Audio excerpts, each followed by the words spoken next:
चिंता संतानहंतारो यत्पादाम्बुजरेण वा श्रियानान्तान्निजाचार्यान् प्रणमामि मुहुर्मुहुः यदनुग्रहतो जन्तुः सर्वदुःखातिगो भवेत् तमहं सर्वदा वन्दे श्रीमद्वल्लभनन्दनम् अज्ञानतिमिरान्धस्य ज्ञानाञ्जनशलाकया चक्षुरुन्मीलितं येन तस्मै श्रीगुरवे नमः।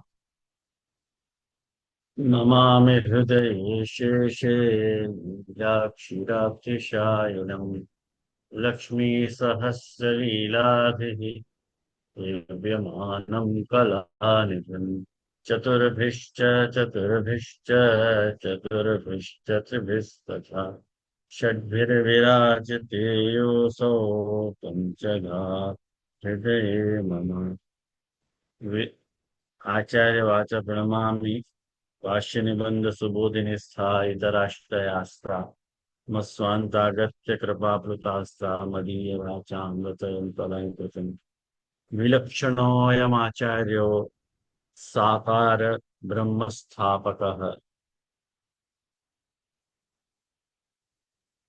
जीवोद्धारयत्नपरः कृष्णानुग्रहसद्बलः अलौकिकप्रभो भक्तौ लोकरित्युपदेशकः समर्पितात्मभावेन लोकवेदोक्तवर्त्मना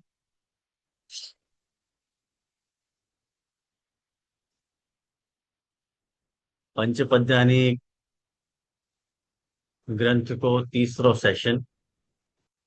और आज भी शायद अपन को परिचय में जाएगा ये क्लास। लेकिन मुझको ऐसा लगे परिचय जान लेना बहुत आवश्यक है, जासो अपने श्रोता के जो गुण हैं जिनको वर्णन श्री महाप्रभु जी करना चाह रहे हैं उनको समझने में काफी सहायता रहेगी करके। मैं आज आप लोगों के सामने कुछ शेयर करना चाह रहा हूँ।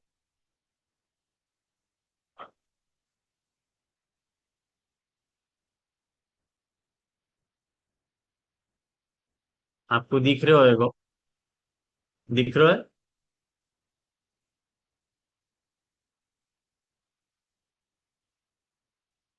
अब आप लोग देखो,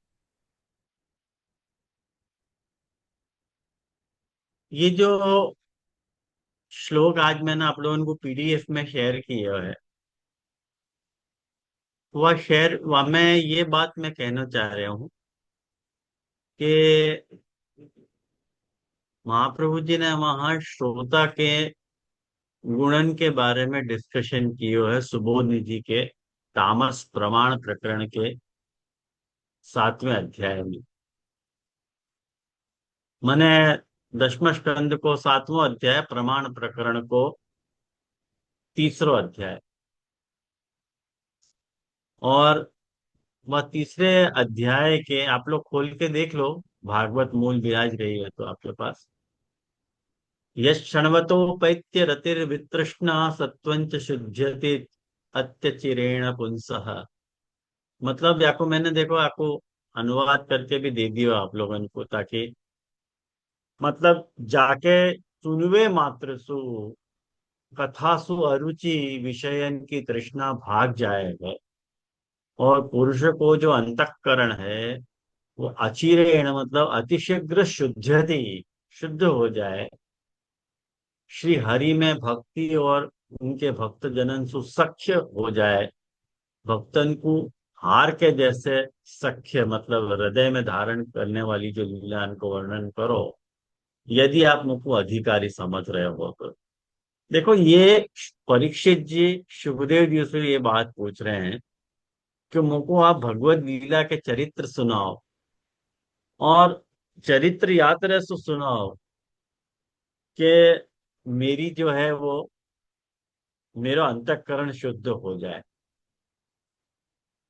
कारण कि अंतःकरण की जो शुद्धता है वो बहुत जरूरी है। जब तक अपना अंतःकरण शुद्ध नहीं होवे ना वैष्णव, तब तक अपन को कोई भी चीज अपन सुने तो धारण नहीं होवे। अंतःकरण की शुद्धि बहुत आवश्यक है। आज जो भी कुछ अपन कोई सु भी सुन रहे हैं, कुछ भी सुन रहे हैं, यदि सिद्धांत सुन रहे हैं या भगवत लीला के चरित्र सुन रहे हैं, कुछ भी सुन रहे हैं, सबसे पहले अंतःकरण की शुद्धि आवश्यक है। तो या में आप में देखो, या श्लोक की सुबोध दीजिए में श्री महाप्रभु जी ने भगवत कथा के 5 परिणाम गिनाए। और ये जो 5 परिणाम है, जो मूल श्लोक में परीक्षित जी की इंक्वायरी है कि भगवत चरित्र में आरती की निवृत्ति, माने ऐसो या भगवत चरित्र को सुनने सु, या अध्याय में जो भी कुछ चरित्र भगवान को आ रहे है, वास्तु सामान्य व्यक्ति को जाकू ठाकुर जी के चरित्र में रति नहीं है, वह को नाश हो जाएगा, वह को भगवान से प्रेम हो जाए, अरति की निवृत्ति हो जाएगी, दूसरों भक्ति को प्राकट्य हो जाएगा, तीसरो सांसारिक तृष्णा की निवृत्ति हो जाएगी, और चौथो अंतःकरण की शुद्धि हो जाएगी, और पांचवो भगवदीय के सत्संग रूप सख्य की वृद्धि हो जाएगी।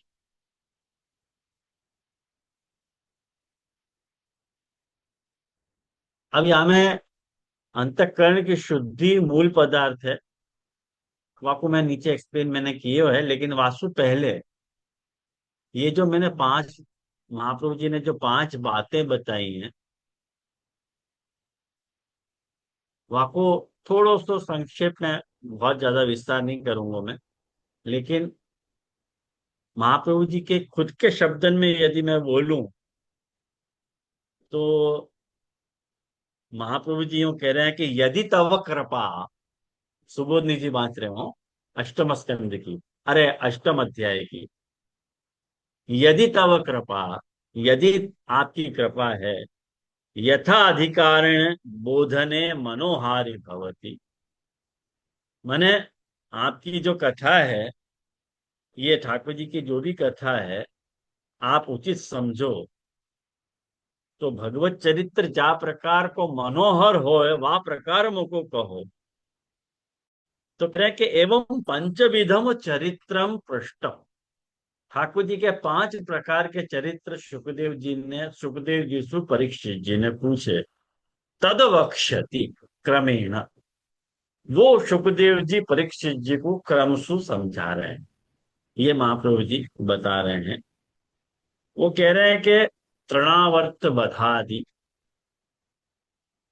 आश्चर्य रूप तृणावर्त वध इति अरतिर्गच्छति। महाप्रभु जी कह रहे हैं कि तृणावर्त वध के प्रसंग को सुनने के कारण जो भक्त हो गए है, जो श्रोता हो गए है, बाकी अरति की निवृत्ति हो जाए। वो तृणावर्त वध चरित्र पढ़ोगे तो आपको पता चलेगी कि ठाकुर जी के करवट बदलने का उत्सव हो रहे हो, तो वहां में तृणावर्त बधा रहे हो है।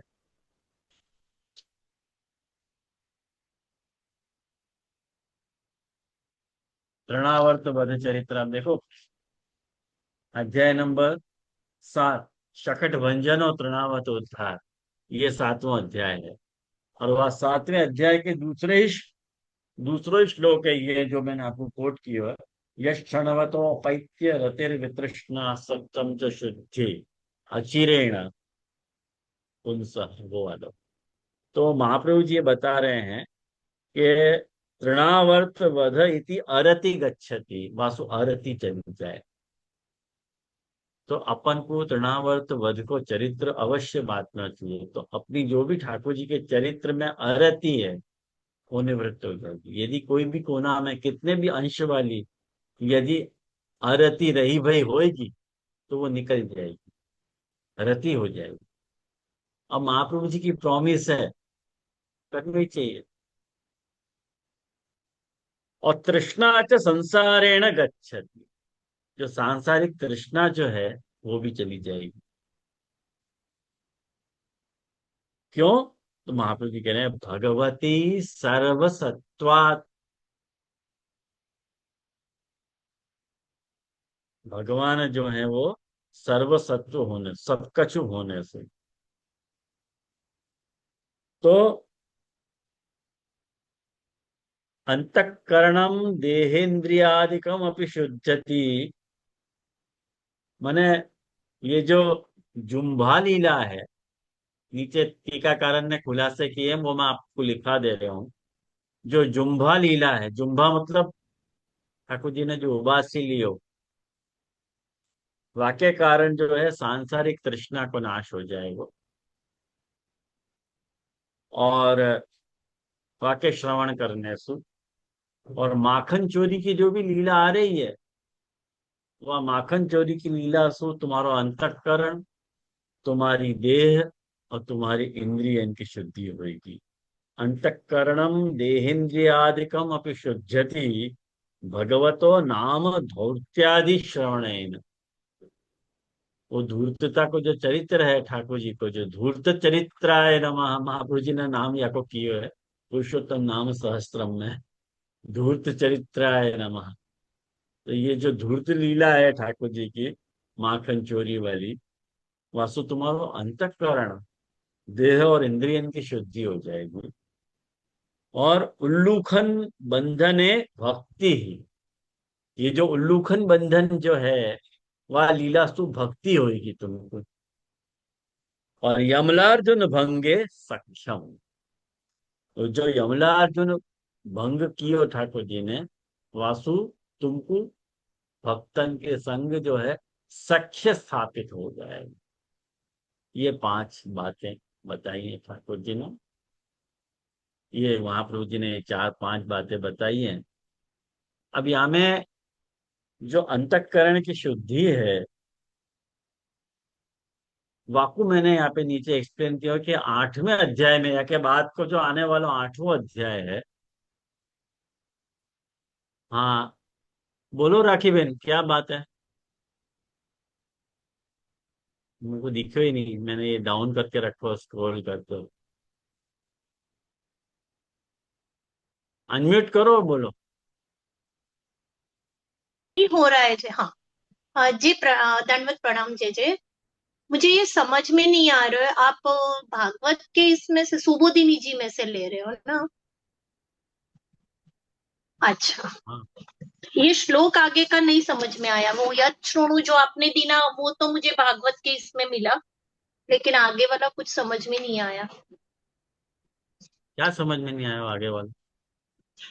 जो आप पढ़ रहे हो या बोल रहे हो ना, वो समझ में नहीं आ रहा है थोड़ा सा। वो तो सुबोध जी है, वो आपके पास होगी तो आपको आएगा समझ में।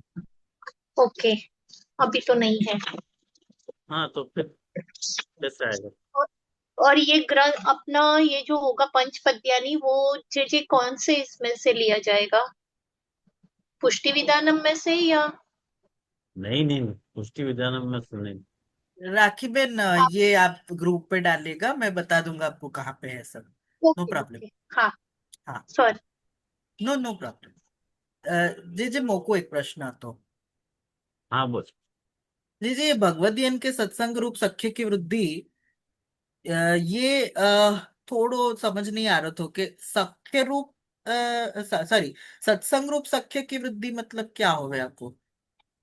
सत्संग में सख्य भगवत बढ़ेगा भक्तन ऐसे? के, भगवत भक्तन के साथ सख्य स्थापित हो जाएगा। सखा के रूप में आप कह रहे हो या? सख्य, सखा के रूप में नहीं, ओ अपनी, ओ अपनों वालों अच्छा। सख्य, दोनों, क्योंकि, बल्कि दोनों के तो भी चले। कहेंगे वो अरे वाह। सख्य भाव नहीं है यहाँ पे, वो सख्य भाव कहेंगे जो भगवदीय होवे है, भगवदीय को यदि अपन संग करें तो अपने भाव की वृद्धि होवे।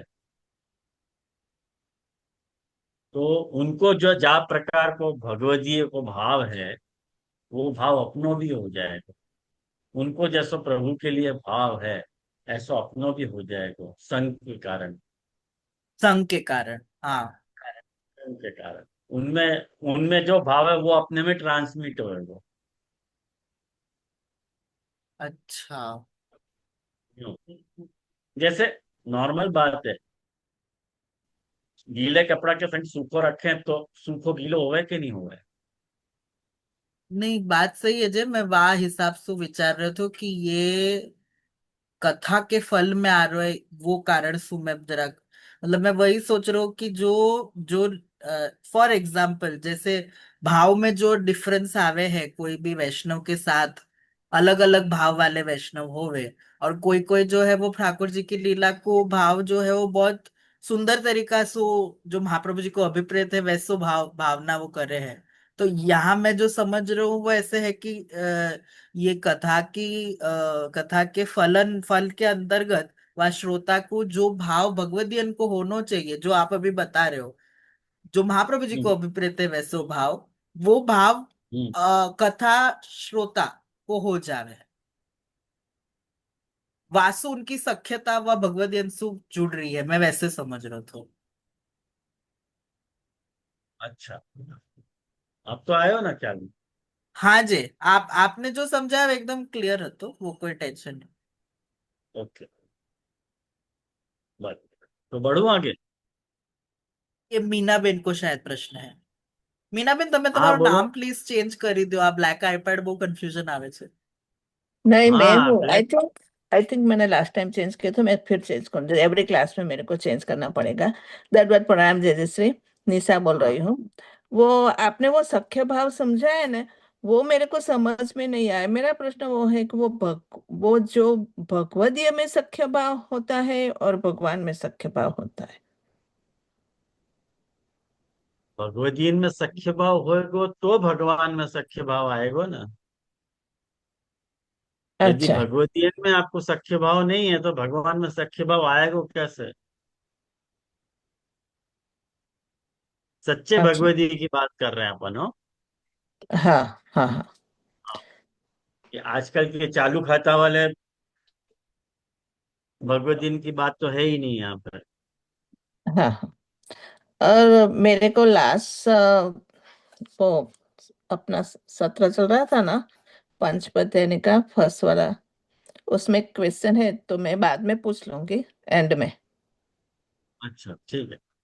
ओके, ठीक। और क्या नीलाबेन को प्रश्न है? क्या प्रश्न है? હા જય જય દંડવત પ્રણામ. हाँ, ये સખ્ય ભાવ, આ સખ્ય ભાવ તે વૃત્રાસુરે જે માંગ્યો છે તે સખ્ય ભાવ સમજવાનો. हाँ, ये सच्चे भाव। હા જય જય દંડવત પ્રણામ. हाँ, तो देखो आगे अपन शुरू करें। हाँ, ये सत्व में महाप्रभु जी ने 8वें अध्याय में सत्व के बारे में बहुत सुंदर खुलासा किया है। महाप्रभु जी ऐसे आज्ञा करें कि सत्व का अर्थ हो गए अंतःकरण, और अंतःकरण दो अर्थ हो सत्व के। सत्व को अर्थ अंतःकरण भी होवे, और देह इंद्रिय प्राण अंतःकरण और आत्मा को जो संघात है वाकु भी अपन सत्व कह रहे हैं। तो सत्व शुद्धि बहुत आवश्यक है। आप 8वें अध्याय में आप पढ़ोगे ना। 8वां अध्याय कहाँ चलोगे? हाँ, ये पूरा 8वां अध्याय जो है, महाप्रभु जी वो कह रहे हैं कि अंतःकरण की शुद्धि इतनी बड़ी आवश्यक चीज है कि अंतःकरण के शुद्ध होए बिना अपन को कुछ भी अंदर जावे ही नहीं है। महाप्रभु जी ये बात कह रहे हैं, और बहुत विस्तार से महाप्रभु जी ने बहुत गंभीर बात कही है। यानी ये 8वें अध्याय में महाप्रभु जी कह रहे हैं अंतःकरण की शुद्धि को प्रोग्राम सुखदेव जी परीक्षित जी को करना चाह रहे हैं। परीक्षित जी के सत्व की शुद्धि कराना चाह रहे हैं सुखदेव जी। तो माने सत्व का अर्थ जैसे मैंने बताया आपको कि देह इंद्रिय प्राण अंतःकरण और आत्मा। तो जो है कि देह इंद्रिय प्राण अंतःकरण और आत्मा, तो अपने अपनी ये जो देह है वाकी शुद्धि भगवत ज्ञान से होगी। अपनी जो इंद्रिय है वह की शुद्धि रूप सु होगी, प्राण की शुद्धि भक्ति सु होगी, अंतःकरण की शुद्धि नाम सु होगी, और आत्मा की शुद्धि भाग्य सु होगी। ये महाप्रभु जी की सुबोधिनी अनुसार अष्टम अध्यायगत योजना है। तो ये आप देखो, मैं आपको बता रहा हूं, यहाँ में आपको दिख रहा होगा स्क्रीन पे कि प्रभु संबंधी जो नाम है वो 121 श्लोक तक नामन की चर्चा है। 121 श्लोक तक 21 श्लोकन सु सत्व शुद्धि बताई गई है। वह काय की शुद्धि हो रही है? सत्व शुद्धि अपनी देह की हो रही है, सॉरी अंतःकरण की हो रही है। अंतःकरण, ये एक्चुअली कॉलम भरना रह गया, एक और कॉलम आती है यहाँ पे। अंतःकरण अपनो कौन सा प्रभु संबंध है, तो अपनो संबंध क्या आ रहा है वहां में? तो अंतःकरण की शुद्धि हो रही है।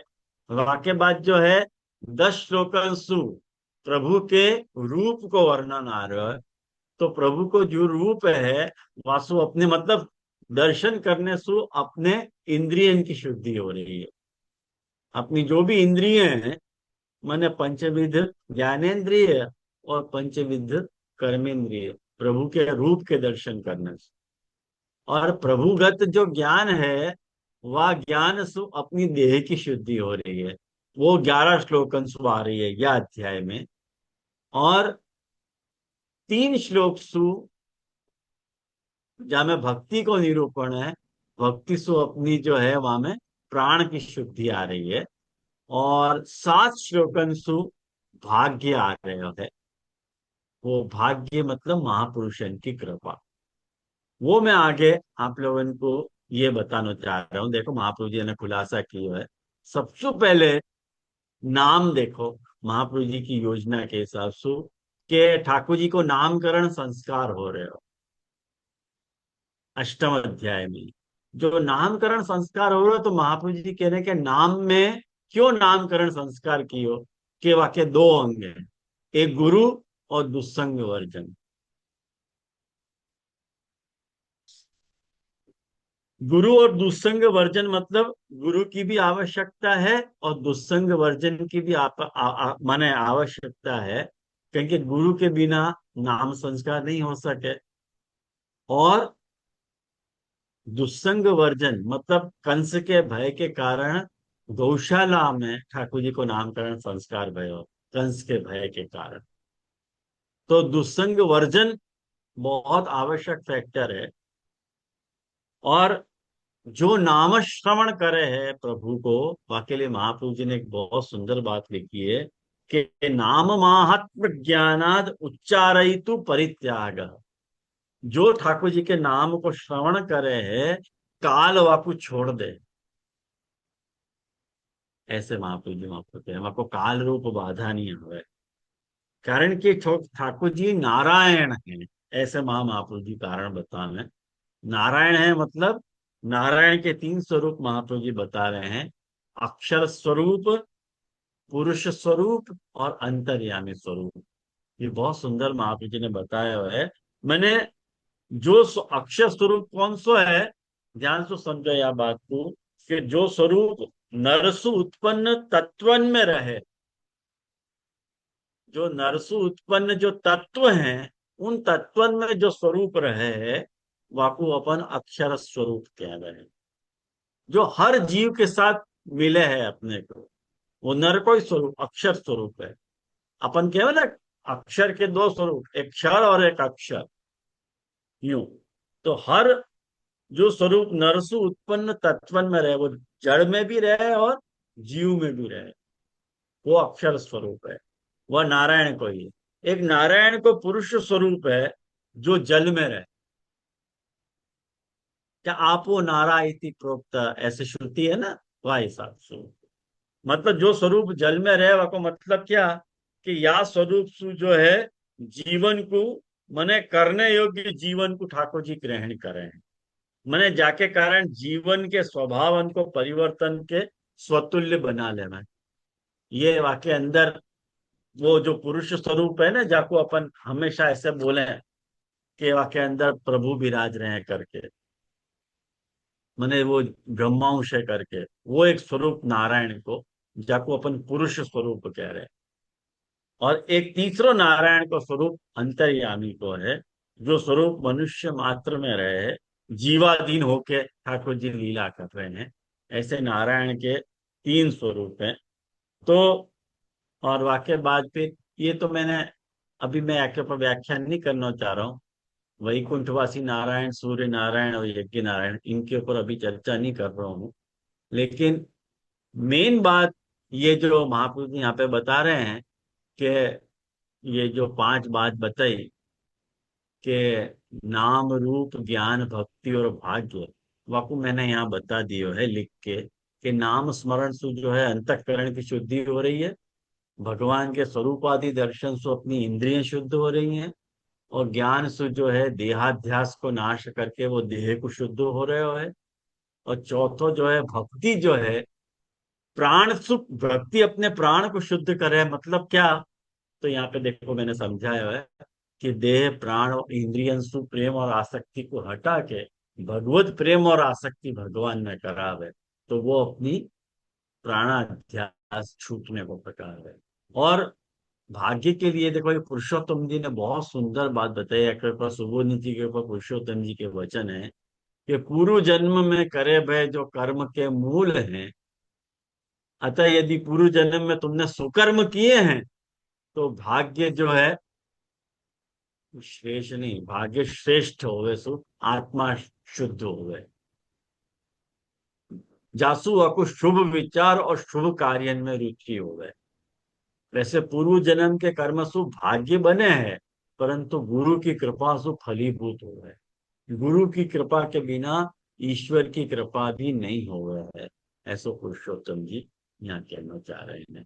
तो कुल मिला के यह तरह की बात है जो मैंने आपको शेयर करके बताई। ये या अध्याय में मैंने या कॉन्टेक्स्ट में कि श्रवण जिनमें ये पांचों बातें हुए हैं वो उत्तम श्रोता है। महाप्रभु जी या बात को खुलासा कर, या तरह सुहा की कड़ी जुड़ रही है। ये जो पांचों बातें एक साथ जामे हो रही है वो उत्तम श्रोता है। फिर एक दो तीन एक मिसिंग हो रही है तो वो मध्यम है, और एकादि है तो वो अधम कोटि को श्रोता है। ऐसे करके सारों प्रकार पंचपद्यानी में महापुरुष श्रोता को डिस्कस करना चाह रहे हैं। ये कुल मिला के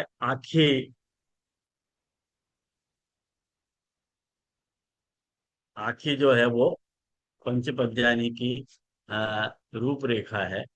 अब अभी हमें आप लोगों को कोई प्रश्न रह गया है तो करो, नहीं तो फिर अपन टीका प्रारंभ करेंगे। आज हो गया, मेरे इंट्रोडक्शन तो पूरा हो गया आज। मैं सोचो जी तो वो क्या मीनाबेन इंट्रोडक्शन को ज्यादा जा। वो हाँ बोलो मीना मीनाबेन में। को प्रश्न, हाँ मीनाबेन તમારો પ્રશ્ન પૂછી લ્યો હવે।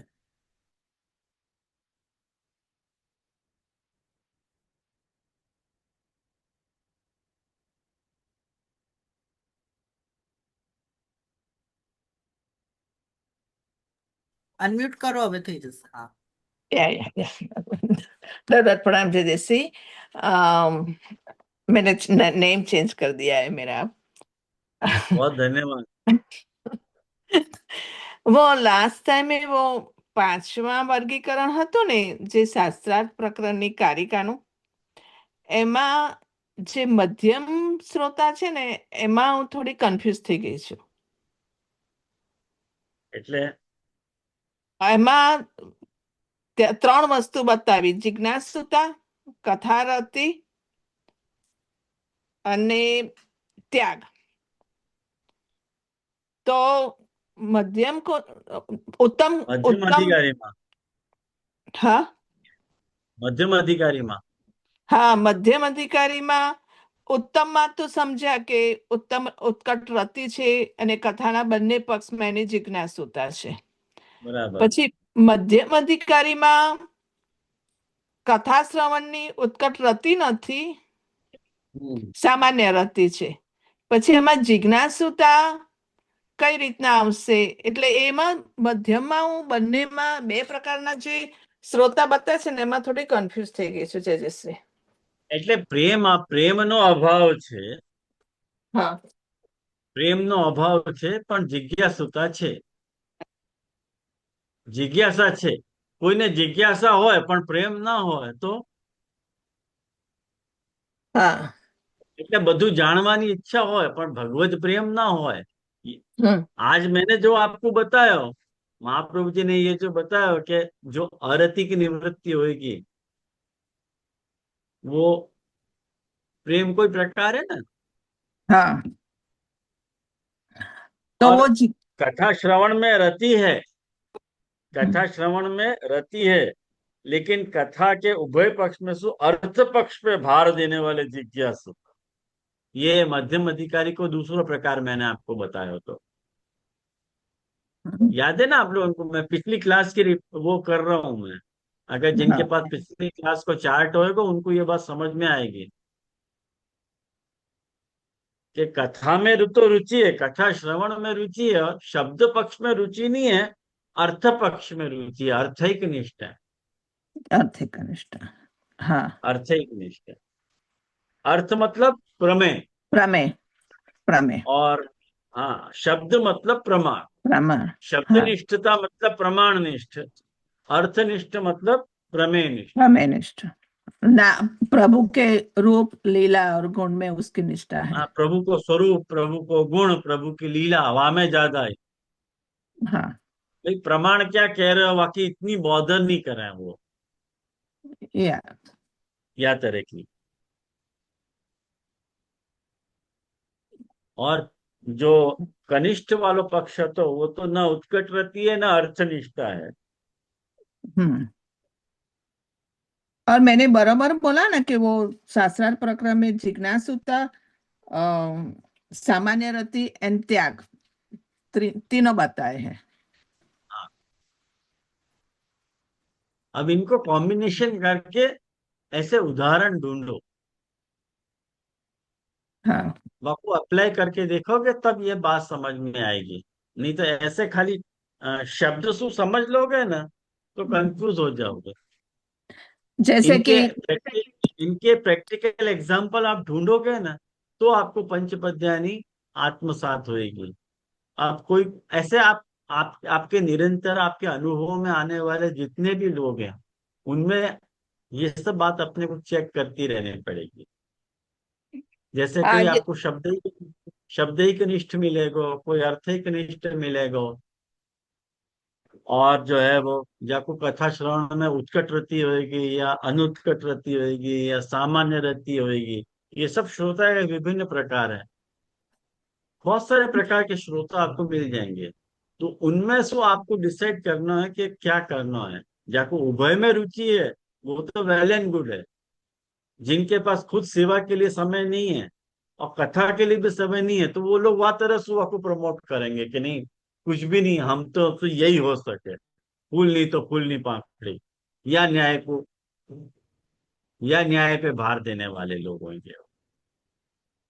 जैसे कई ऐसा लोग बोलते हैं ना कि हम लोग को तीसरे स्कंद में इंटरेस्ट नहीं है, उसको समझ में नहीं आता, लेकिन हमको 10वें स्कंद में बहुत इंटरेस्ट है, तो वो प्रमेय पक्ष में रुचि रखने वाला है, पर प्रमाण पक्ष में उसका नहीं है वो हाँ, रुचि.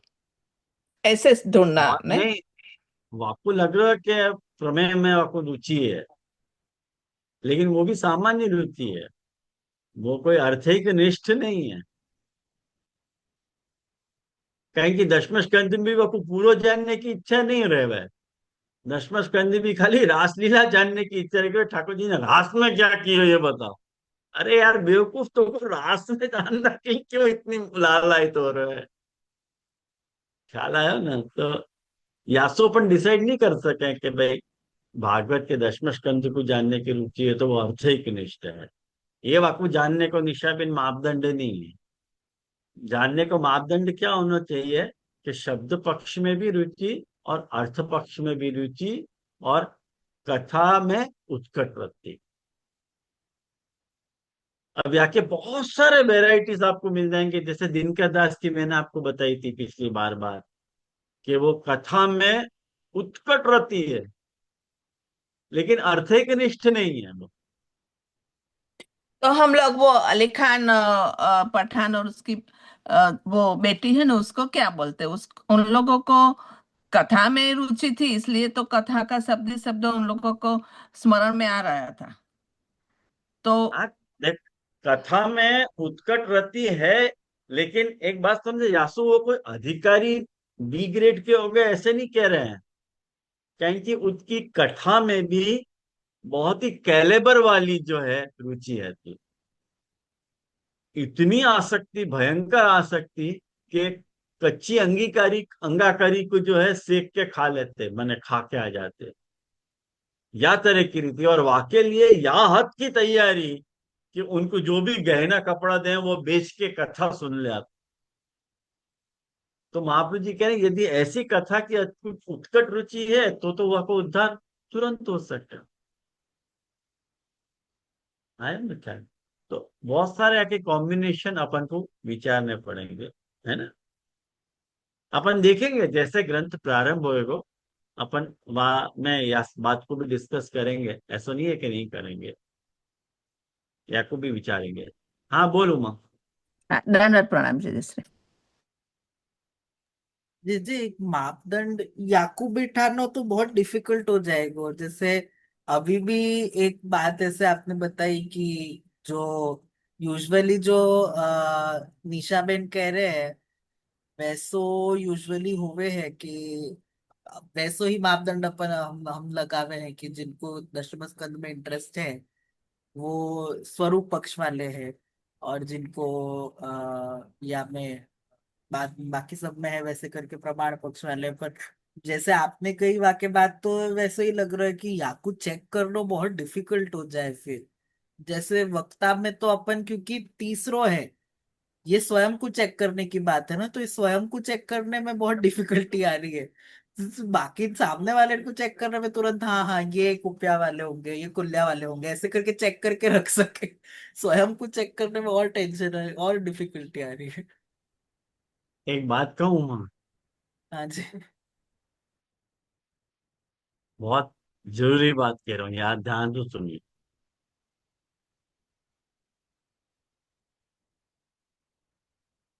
कीर्तन भक्ति की सिद्धि करनी,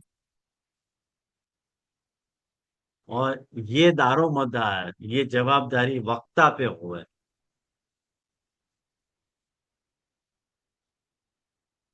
वो श्रोता में क्वालिटी ढूंढ रहेगा, तो ये मेरे लिए बहुत काम को है कि मैं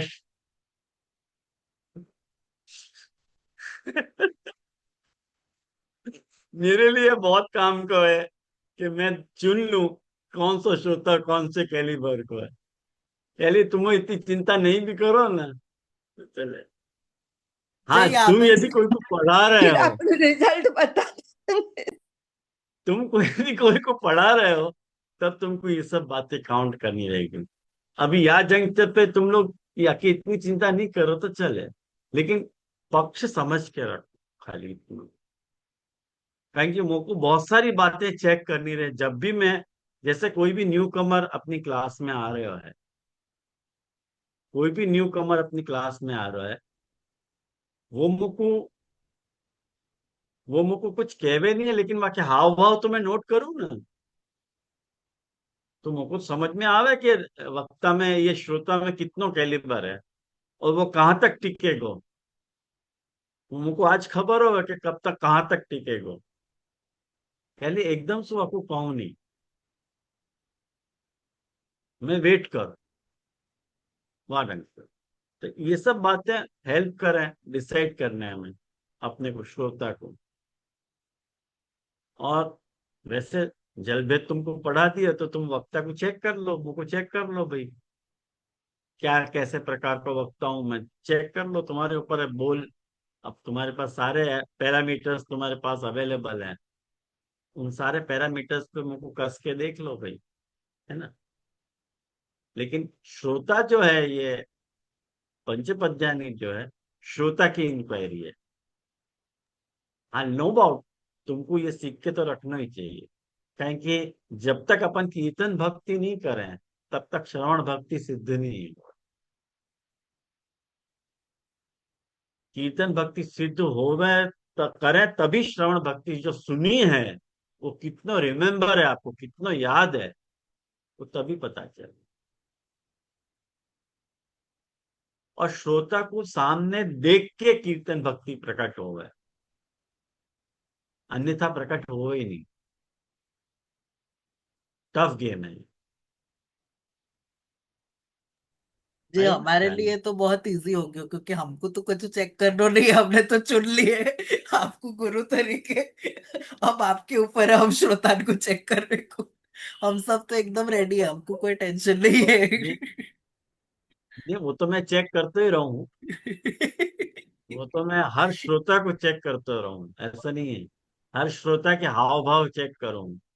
जैसे स्त्रियन में ये गुण हो ना कि कोई भी आदमी को देख के पहचान जाए कि ये आदमी कैसा है, स्त्रियन में ये खास क्वालिटी हो है। वो लोग देखते ही पहचान जाए कि ये वाह ये आदमी ऐसा है, ये या तरह से घूर रहे तो यूं कर रहे तो। बहुत जी अक्सर मुझको कहते हैं कि ये आदमी खराब है, मुझको कि आपको कैसे पता चले भाई।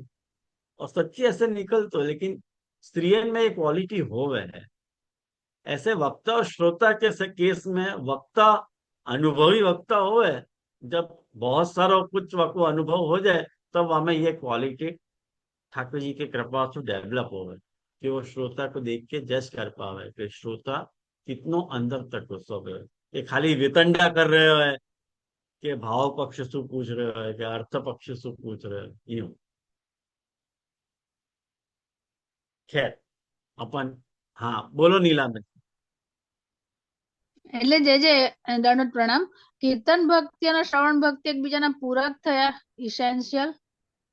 બિલકુલ પૂરક થયા જ ને, એમાં હા તો કોઈ બે મત જ નથી। હા જે દંડવત પ્રણામ, બરાબર. તમે પણ કીર્તન ભક્તિ કરજો હો। હા જે દંડવત પ્રણામ. ओके, तो जैसे श्री अपन नीलावेनी तो कीर्तन भक्ति हो ही रही है, वो सत्संग में पूरे पूरा ध्यान रखती है। बहुत बढ़िया निशा। और हमने आप तो लोगों का, आपको तो वो क्या बोलते हैं, लेहना मिति युक्तम। वो जलभेद में हमने, बिंदु पानम। हाँ, बिंदु पानम और लेहनम। अच्छा अच्छा अच्छा अच्छा, ओहो। હા એ બરાબર છે, નિશાબેન નું કેવું બરાબર છે. जलभेद जे सबने एकदम बराबर से पढ़ो है। बराबर पढ़ लिया। पूरा एकदम उसको। क्योंकि हम लोगों को खैर, वक्ता चुनना था ना, तो इसलिए पढ़ना तो पड़ेगा। बिल्कुल बिल्कुल। और हमको इतने प्रॉपर वक्ता मिले जी कि हमको अब कुछ दूसरा देखना ही नहीं है। ओके, ठीक है, धन्यवाद, थैंक्स फॉर द कमेंट। तो अपन ग्रंथ प्रारंभ करें। श्री कृष्णाय नमः। पंचपद्यानि श्री हरिराय कृत विवरण समेतानि।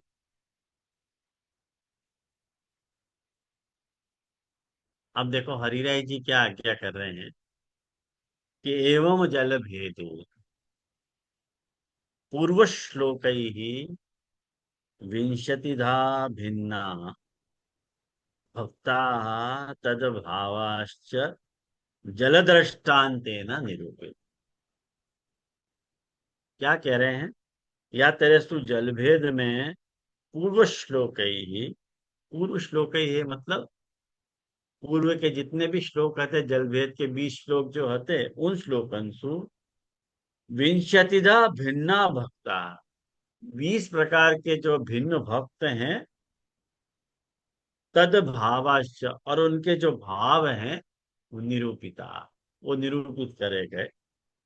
कैसे, तो कह रहे हैं कि जल दृष्टांत, जल के दृष्टांत सु जलभेद ग्रंथ में 20 श्लोकन के द्वारा जो है भक्तान के भाव, भिन्न प्रकार के भक्त उनके भाव भी निरूपित करे गए। तेषाम अन्य हृदय सार्द्रिक कर्तृत्व ज्ञापनाय। क्यों क्यों तक निरूपित करे है? तो कह रहे अन्य हृदय सार्द्री कर्तृत्व ज्ञापनाय। सार्द्री मतलब आर्द्र मतलब गीलो। और जा भी भक्त को वो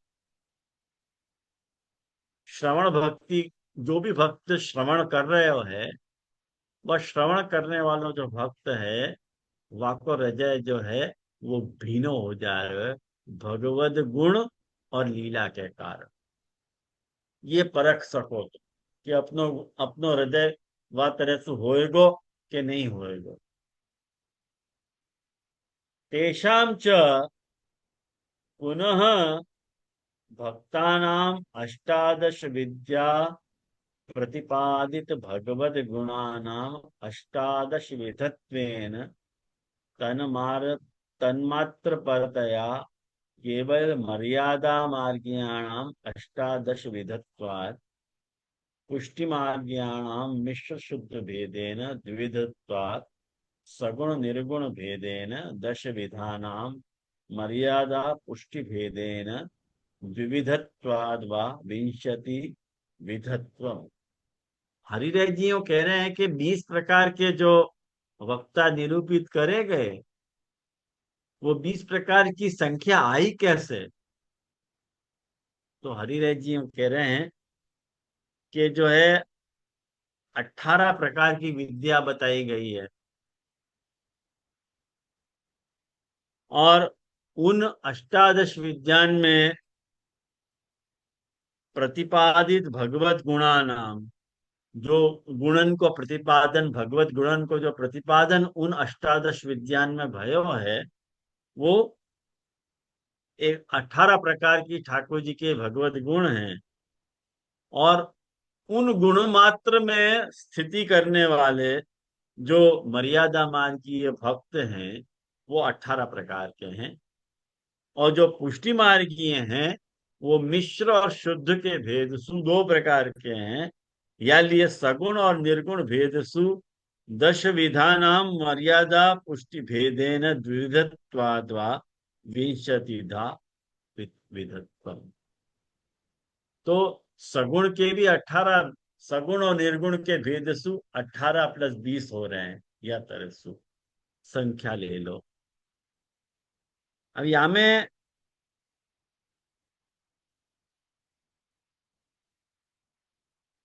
सबको ये शंका होगी कि 18 विद्याएं कौन सी हैं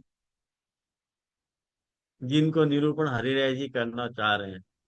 तो यदि आपको इंक्वायरी है तो मैं लिखा दूं, नहीं तो स्किप करूं। 18 विद्या की इंक्वायरी यदि है तो लिखा दूं। हाँ तो लिख लो। 4 वेद, 4 वेद मतलब ऋग्वेद, यजुर्वेद, सामवेद और अथर्ववेद, 4 प्रकार के वेद हैं। ऋग्वेद में क्या आ रहा है भाई? ऋग्वेद में आ रहा है स्तुति, प्रार्थना, और स्तुति और प्रार्थना का संग्रह है। ऋग्वेद में सारी स्तुतियां हैं, ऋग्वेद में सारी प्रार्थनाएं बताई गई हैं, वो ऋग्वेद को प्रतिपाद्य विषय है। यजुर्वेद में क्या है भाई? यजुर्वेद में यज्ञ और अनुष्ठान की प्रक्रिया को वर्णन आ रहा है कि भाई यज्ञ और अनुष्ठान कैसे करना चाहिए, वह की विधि क्या है। वह की विधि की इंक्वायरी ऋग्वेद में मिले है, यजुर्वेद में मिले है। यज धातु सु यज्ञ बने हैं, तो आप सीधे वह ऐसे याद रख सको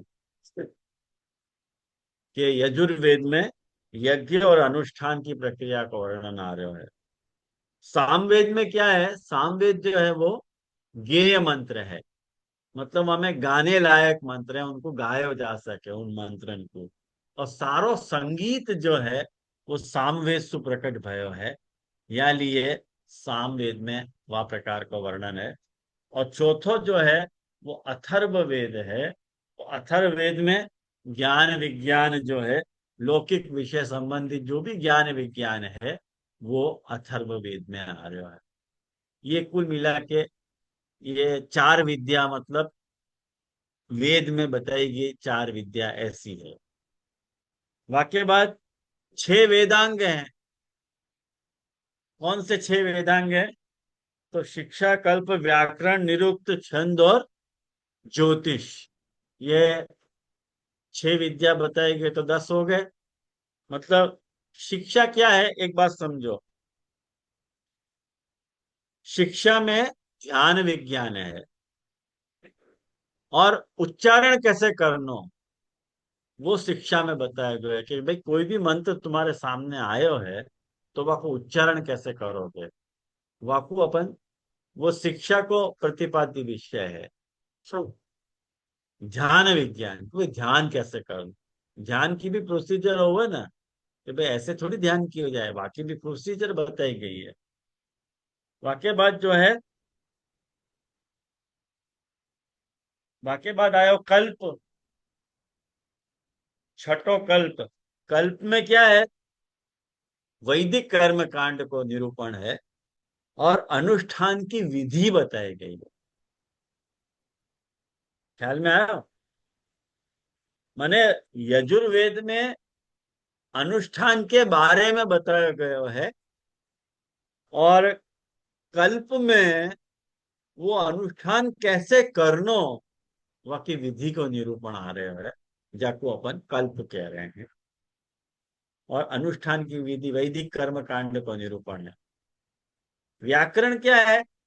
आप लोग सब जानो हो, भाषा को जो विज्ञान है वो आपको अपन व्याकरण कह रहे हैं। आया ना? निरुक्त क्या है?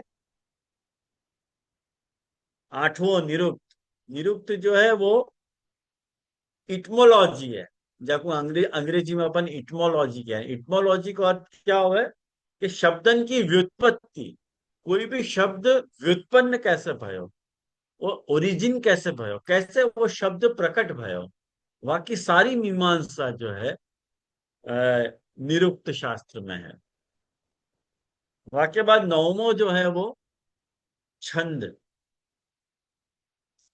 छंद को अर्थ क्या हुआ है? छंद को अर्थ हुआ है वैदिक और अवैदिक छंद को विज्ञान। माने जितने भी वैदिक छंद हैं और जितने भी अवैदिक छंद हैं वो कितने प्रकार के हो सके हैं, वो पूरा छंद शास्त्र में बताया गया है। जैसे वाकु बोलने की जो स्टाइल है, जैसे पूरी विधि, जैसे अपने यहाँ पुरुष सूक्त है, वाकु अपन एक पर्टिकुलर स्टाइल से बोले हैं। वाकी पूरी विधि, उच्चारण की पूरी विधि वहां में बताई गई है कि छंद में क्या, को छंद में कैसे बोलना, कैसे वो आकर्षक लगे। जैसे एक बात बताऊं, सभूमिम, जैसे कहाँ पे आपको उदात्त अनुदात्त और स्वरित को प्रयोग करना है। जैसे कोई ऊपर वाला सुर है तो आपको 2 बार या ढंग से बोलना है। एक मात्रा है तो जरा सो अल्प भार देना है, और हमें कुछ भी नहीं है वह को सीधे सीधे बोल जाना है या ढंग से। ये छंद शास्त्र में मात्रा सुरा को निरूपण बताया हुआ है। और ज्योतिष, ज्योतिष क्या है? 10वां खगोल विज्ञान है। माने वैदिक कार्य के लिए शुभ समय को निर्धारण कैसे करना, कोई भी वैदिक कार्य तुमको करना है, वहां के लिए शुभ समय को निर्धारण कैसे करना, तो वहां के लिए अपन ज्योतिष को कंसल्ट करें, वो ज्योतिष। तो ये 6 4 10 हो गए, 4 वेद और 6 वेदांग है। और वाक्य बाद 4 उपांग आए। उपअंग, वेद के जो उपअंग हैं वो कौन कौन से हैं? मीमांसा, न्याय, पुराण और धर्मशास्त्र। ये वाक्य 4 जो हैं वो उपांग है। मीमांसा क्या हुआ है? तो मीमांसा को अर्थ है कि जो वैदिक वाक्य हैं, जो भी वैदिक वाक्य आपके सामने आ रहे हैं, बाकी जो गहरी समझ वो मीमांसा में अपन वाक्य डिस्कशन करें, वाक्य गहरी समझ करें, डीप नॉलेज बाकी। वाको डीप एनालिसिस अपन कर रहे हैं, वाको मीमांसा अपन कह रहे हैं।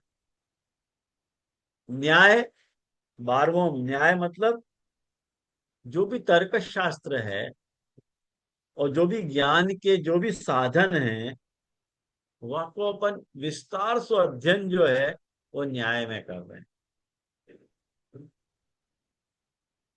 भाई ये चीज ऐसी है तो ऐसी क्यों है, बाकी सब आजू बाजू की सारी बातें विस्तृत अध्ययन। पुराण क्या है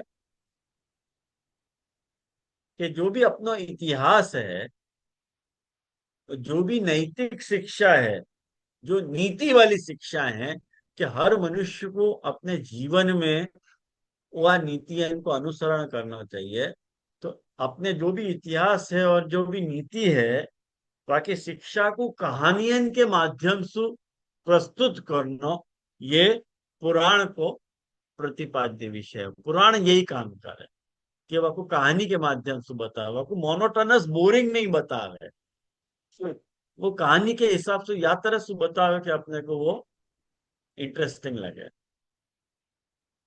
उसके बाद धर्मशास्त्र 14वां। धर्मशास्त्र क्या है, मतलब धर्मशास्त्र अपनो अपनो धार्मिक कर्तव्य या सामाजिक कर्तव्य या कानूनी कर्तव्य जो है, अपनी जो भी आचार संहिताएं हैं, वाको जो संग्रह है वो धर्मशास्त्र में मिला है।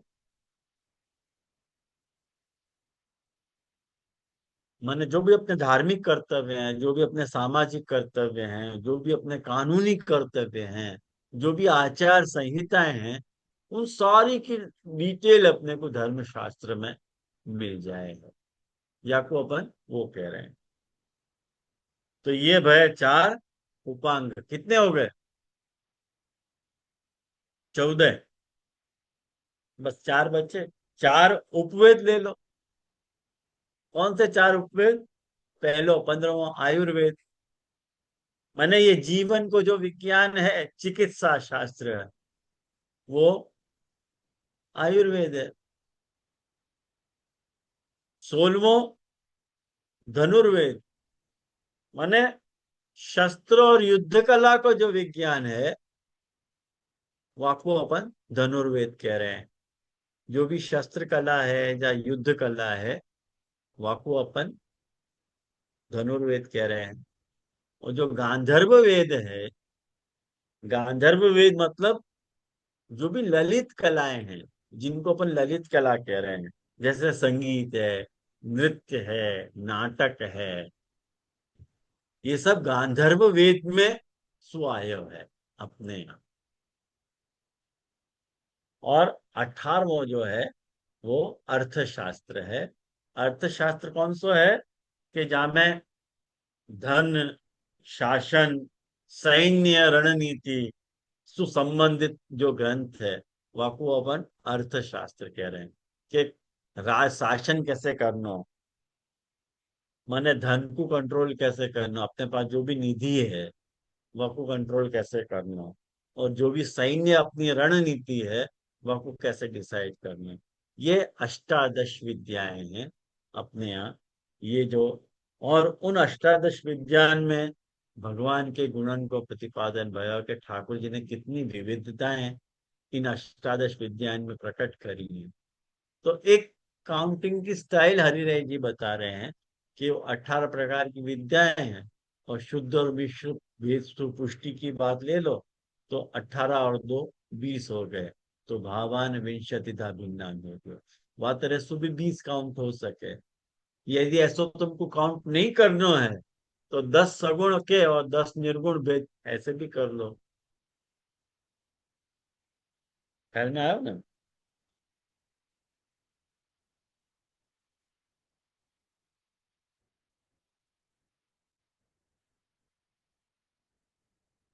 हाँ बोलो उषा में।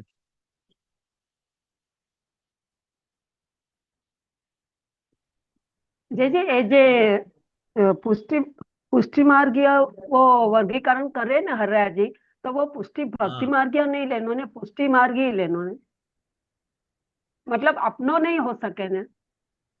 अपना ही है।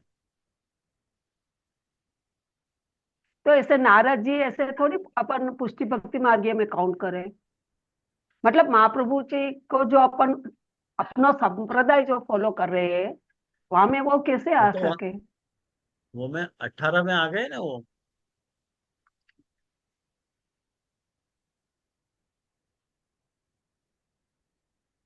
18 में नहीं आए नारद जी वगैरह। 19 में 19 में सब है, जड़ नारद मित्र अध्यास पूर्ण भगवत गीता ये। अब अब तो वो वहां श्लोक पुष्टि भक्ति। संख्या सुमार काउंट मत करो, जलभेद के हिसाब से आपको मिलान मत करो, संख्या बराबर को काउंट करो।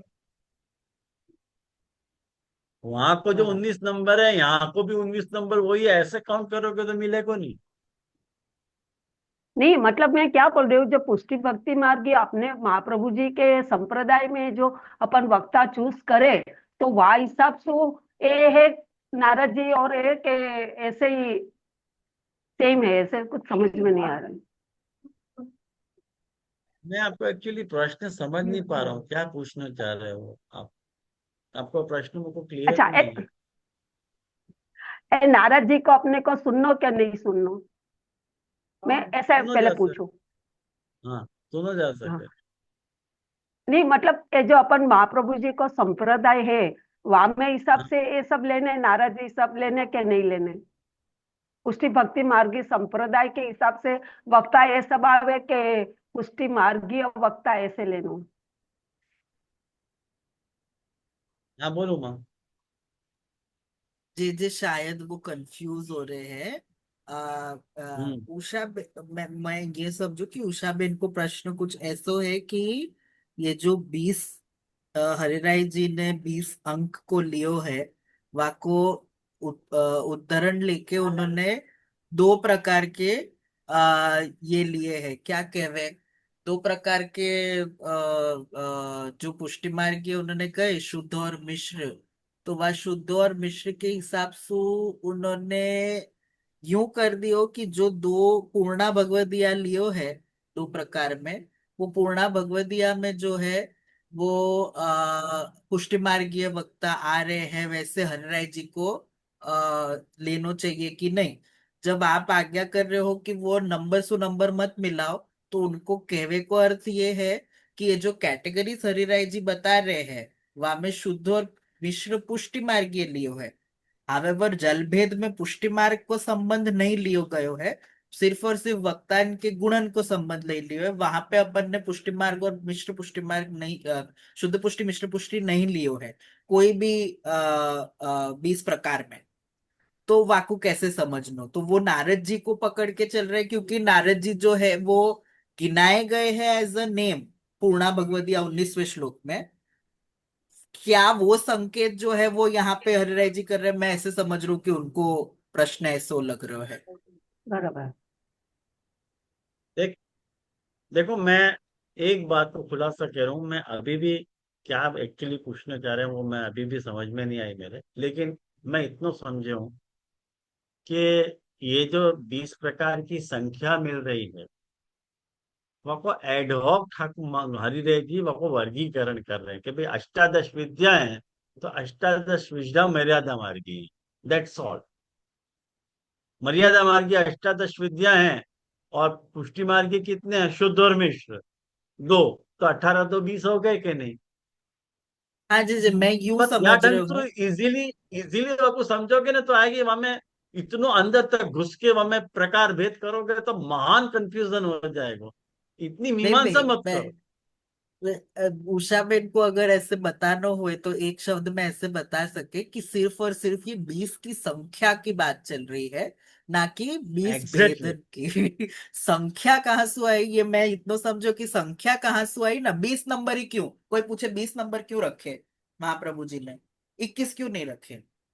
तो वो एक तो और अपन ने एक क्योंकि देखो तो जलभेद के स्टार्टिंग में कि महाप्रभु जी वो उपनिषद सु ले रहे हैं, वहां में 20 प्रकार आए और 20 में सर्वाभ्यास में बाकी सारे भेद ले ले रहे हैं। तो 19 प्लस 1 20 करके महाप्रभु जी ले रहे हैं, ये पुरुषोत्तम जी ने भी बात कही थी।